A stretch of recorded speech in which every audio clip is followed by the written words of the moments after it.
भाई खालियां रवा है बकरियां मैनू तो भूख लगी वधिया टुको तो भीड़ी जावा वाह मौला एक तो भावे घर बैठी है कि नहीं रानी बड़ी सोहनी अल्लाह दिती है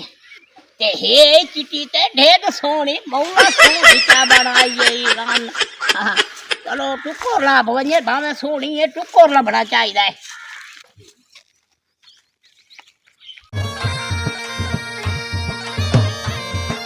ता कोई बंदा लाई बैठी है ते हथ है हाथ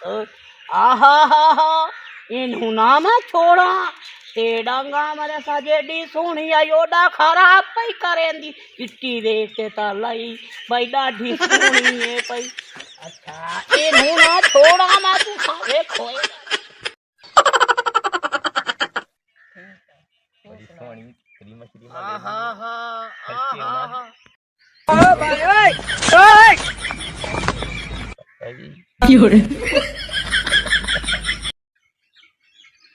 ए गोने तू है जेड़ा काम नु लगा करोता ते कोई नहीं है पता नु माता साजा आहा हा लाख लानत ते मेरे उत्ते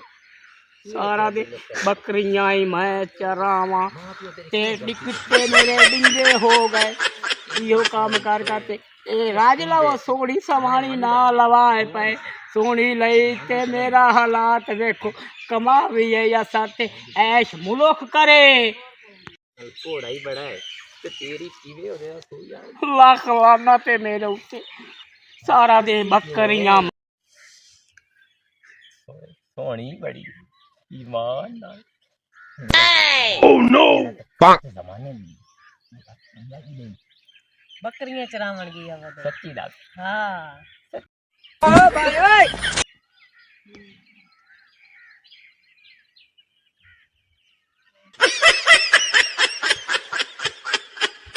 ओ भाई ओए कोनिया तैनू ता माता वैसी खोजे दाल मथा लावण दी के जाता है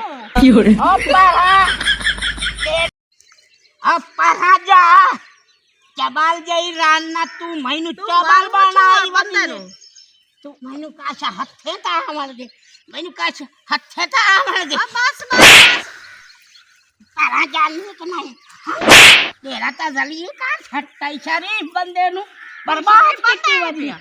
तू घोनी मैनू होण ताई चबाल बनाई वती आया हां सरकार मेरा भिगाए पानी दी बोतल दे मनाया आए वे हां हां ए तेरा भीरा मैं आना भीरा हाथ पिंड तू एड़ा मैं हूं तू आदा के करा ईमान ना मेरी तो बहन है पानी दी बोतल दे मनाया ए सच्ची गल है तेरे दिल नु घबरा अच्छा मोर मैनू एदा मतलब है भोले खा पी आई तू बहुत गंदा बंदा है ये तेरी बहन है सच्ची सवाल ते मोड़े दे सिर ते हाथ क्यों नहीं रखे ना रख हाथ हां